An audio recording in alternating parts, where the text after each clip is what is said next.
ये जो ब्रह्मचर्य है, इसके 8 गलतियां होती हैं जिनसे ब्रह्मचर्य क्षीण हो जाता है। पहला, परस्पर दर्शन काम भाव से। स्त्री पुरुष का परस्पर दर्शन, आपने और कोई क्रिया नहीं हुई, केवल आपने काम भाव से युक्त होकर पुरुष को देख लिया या पुरुष स्त्री साधक को देख लिया, बस गंभीरता पूर्वक अंदर वासना पूर्वक आपने देख लिया। अब आपका ब्रह्मचर्य टिक नहीं सकता, किसी भी तरह से क्षीण हो जाएगा, आपको पता भी नहीं चलेगा। ये 8 प्रकार की गलतियों को सुधार कर लिया जाए तो पूर्ण ब्रह्मचर्य का अनुभव होने लगेगा। कभी भी किसी माता बहन की तरफ दृष्टि जाए, तत्काल उनमें भगवती का भाव करते हुए, जगदम्बा का भाव करते हुए, या श्री जी की सहचरियों का भाव करते हुए, या अपनी बहन का भाव करते हुए। हाँ, अपनी बहन में कहीं गलती भावना थोड़ी आती है, अपनी माँ में कहीं गलत भावना थोड़ी आती है, अपनी बेटी में कहीं गलत भावना थोड़ी आती है। ऐसे सद्भाव रखिए, कोशिश कीजिए कि उनके मस्तक और केशों पर, नेत्रों पर दृष्टि न जाए, चरणों पर दृष्टि रहे। जो चाहे आपन कल्याणा, सुजस सुमति शुभगति शुभनाना, सो परनार लीलार गुसाई, तजो चौथ के चंद्र किनाई। जैसे चौथ के चंद्रमा को देखने से कलंक लगता है, लोग बचते हैं, ऐसे ही माता बहनों के नेत्र, मस्तक और केस, इन 3 को देखने के लिए अपनी दृष्टि को बचा लो। नेत्रों में नेत्र न मिलने पावे, उनके ललाट और उनके केस पास पर दृष्टि न जाने पावे, उनके चरणों पर दृष्टि रहे। संभाषण करना हो तो सर नीचा करके ही उनसे संभाषण करो। ये आद्य शक्ति जगदम्बा के अंश स्वरूपा है, ये श्री जी की सहचरी है। ऐसा भाव रखकर उनसे वार्ता करो। ज्यादा देर वार्ता मत करो, ये एकांत में वार्ता मत करो।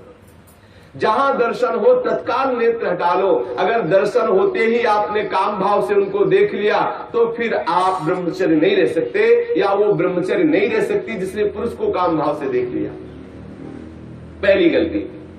दूसरा है स्पर्श करना, किसी भी बहाने से परस्पर स्पर्श करना, किसी भी अंग का स्पर्श करना।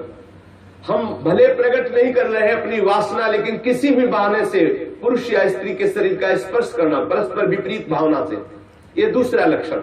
यदि आप प्रकट तो नहीं कर रहे लेकिन किसी भी बहाने से आप स्पर्श कर रहे हैं, आपके अंदर काम का भाव चल रहा है, तो आप ब्रह्मचर्य नहीं रह सकते, आपका ब्रह्मचर्य क्षीण हो जाएगा। दूसरी गलती। तीसरी गलती, केल विलास क्रीड़ा को देखना। किसी भी जीव के केल विलास क्रीड़ा को देखने से अपने मन में वैसी भावुकता प्रकट हो जाती है और हम ब्रह्मचर्य खो बैठते हैं।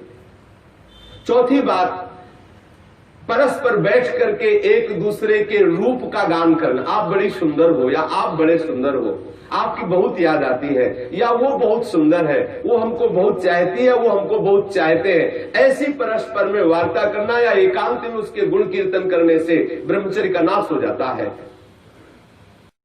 पांचों, एकांत में बैठ करके भाषण करना। एकांत में बैठकर कभी भी साधक को ऐसी गलती कभी नहीं करनी, भले वो भागवती उपदेश क्यों न हो। जब आप देख लीजिए कि हमारे चित्त पर पुरुषत्व का अभिमान नष्ट हो गया है, किसी भी स्थिति में हमारे हृदय में भावना नहीं आएगी कि ये भोग्य वस्तु है, तो फिर सच्चिदानंद भगवान की अपार कृपा है। फिर त्रिभुवन में आपको कोई हिला नहीं सकता। नहीं स्वात्मा रामम विषय मृग तृष्णाम भ्रमयति। ज्ञानी भ्रष्ट हो सकता है लेकिन बोधवान नहीं, भक्त विचलित हो सकता है लेकिन प्रेमी नहीं। जो प्रेम से युक्त हो चुका है, जो बोध संपन्न महापुरुष है, क्योंकि जब सर्वत्र सच्चिदानंद में भगवान श्री कृष्ण दिख रहे तो कौन किसको भ्रष्ट कर सकता है। जब तक स्त्री पुरुष का अहम है तभी तक ऐसी भावना का जो भयावह स्वरूप है उससे बचना चाहिए, तभी तक ऐसी भावना हमारे हृदय में हावी होती है। इसलिए साधक को कभी भी एकांत में, स्त्री शरीर साधक को कभी भी पुरुष शरीर साधक से एकांत में कभी भी भाषण नहीं करना चाहिए। अगर करने का अवसर आए तो मैदान में आ जाना चाहिए, खुले में आ जाना चाहिए, जहां सब लोग आपको देख रहे हो, जिससे आपके हृदय में वो गलती नहीं होने पाएगी। यदि आप ऐसा कर रहे, भले भागवती उपदेश ही कर रहे हैं, तो भी आप ब्रह्मचर्य नहीं रह सकते, ऐसा शास्त्र का आदेश है। एकांत में किसी स्त्री को दूर से देखकर या पुरुष शरीर को देख करके भोग का संकल्प कर लेना, वासना का संकल्प कर लेना, ये ब्रह्मचर्य का नाश कर देने वाला संकल्प होता है। दृढ़ निश्चय कर लेना, संकल्प कर लेना। या विपरीत देह वाले, जैसे पुरुष या स्त्री, विपरीत देह वाले संग में एकांतिक केली कर लेना।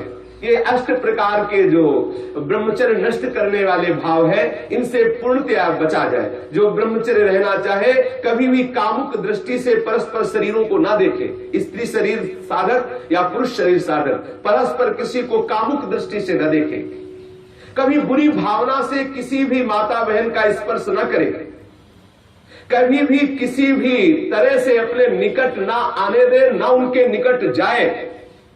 ये बहुत बहुत काम की बात है, इसे साधारण मत समझिए। हम भजन करते हुए भी जो आनंद का अनुभव नहीं कर पा रहे, यही गलती है, हम यही मिस्टेक कर रहे हैं। भले हम किसी का संपर्क नहीं कर रहे, लेकिन हमारे अंदर वासना की गणित लगती रहती, इसीलिए हमें परमानंद का अनुभव नहीं हो रहा। हमें सावधानी रखनी है। देखो, ये ऐसा कोई अपने में ना जाए कि मैं सिद्ध हो गया हूं, मैं जैसा मनमानी आचरण चाहूं कर सकता हूं। भगवान व्यास देव जी ने लिखा है कि बड़े बड़े विद्वान भी इस आकर्षण में अपने आप को ढीला मानते हैं और गिर सकते हैं। इसलिए सावधानी पूर्वक, विद्वानों को भी ये जो आकर्षण है खींच सकता है, इसलिए सावधान रहे। कभी भी ब्रह्मचर्य व्रत धारण करने वाले उपासक को या गृहस्थ धर्म धारण करने वाले गृहस्थी को भी अपनी पत्नी के सिवा कभी और के साथ एकांत में संभाषण नहीं करना चाहिए। किसी को काम भरी दृष्टि से नहीं देखना चाहिए, किसी के काम भाव से स्पर्श नहीं करना चाहिए, किसी को काम भाव से न समीप आने देना चाहिए न समीप जाना चाहिए। कभी किसी को एकांत में परस्पर विरोधी शरीर वाले को, स्त्री पुरुष शरीर वाले को खेलना नहीं चाहिए। कोई भी खेल अकेले में नहीं खेलना चाहिए। कभी भी एकांत में बैठकर मजाक नहीं करना चाहिए, कभी भी एकांत में बैठकर बातचीत नहीं करनी चाहिए। अपने मन को ही आप मित्र और शत्रु समझो। विषयों में लगा हुआ मन शत्रु है और प्रभु के भजन में लगा हुआ मन मित्र है। इसलिए सावधान, कभी भी एकांत में ब्रह्मचर्य व्रत धारण करने वाले को स्त्री का संग कदापि नहीं करना चाहिए, नहीं तो उसके हृदय में वासना जागृत हो ही जाएगी। इसलिए सावधानी रखनी चाहिए। ये जो इन गलतियों का सुधार कर लेता है, वो ब्रह्मचारी पूर्ण रूप से ब्रह्मचर्य रह सकता है। एक बार फिर ध्यान दिया जाए, किसी भी तरह से हम किसी भी माता बहन को या माता बहन किसी भी पुरुष को काम दृष्टि से न देखें। दूसरी बात, किसी बहाने से हम परस्पर स्पर्श ना करें। तीसरी बात, किसी भी तरह से हम उनके साथ कोई क्रीड़ा ना करें, कोई खेल ना खेलें। किसी भी तरह से हम चार लोग बैठ करके उनकी प्रशंसा ना करें जिनके प्रति हमारा मन आकर्षण हो चुका है। कभी भी हम एकांत में संभाषण न करें, एकांत में संलाप न करें। कभी भी हम विषयों का संकल्प न कर बैठे, विषय भोग का संकल्प न कर बैठे। इस तरह से हम अपनी इन 8 क्रियाओं से निवृत्त रहे। बुरी भावना से देखना, बुरी भावना से स्पर्श करना, बुरी भावना से निकट जाना या निकट आने देना, ये नहीं होना। बुरी भावना के साथ अंदर से भावना बुरा रखते हुए खेल खेलना, मजाक करना, बातचीत करना, इस तरह से अपने मन को हम विषयों से बचा सकते हैं। अगर इन 8 क्रियाओं से बचा ले गए तो हम ब्रह्मचर्य रह सकते हैं। यदि आप ब्रह्मचारी होना चाहते हैं तो आप अपने मन को शुद्ध रखिए। आप अपने हृदय को कभी खाली मत छोड़िए। हृदय खाली रहेगा, मन अशुद्ध रहेगा तो शरीर में ब्रह्मचर्य रह नहीं सकते। और जिसका हृदय और शरीर और मन तीनों अशुद्ध है, वो कभी भजन नहीं कर सकता। इसलिए सावधान।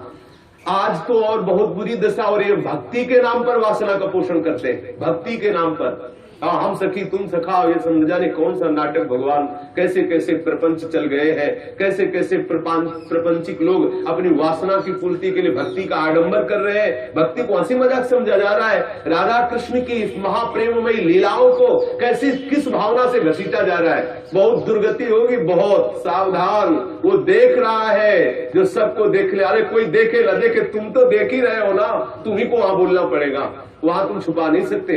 सर्वशक्तिमान भगवान तुम्हारे अंदर बैठे देख रहा है।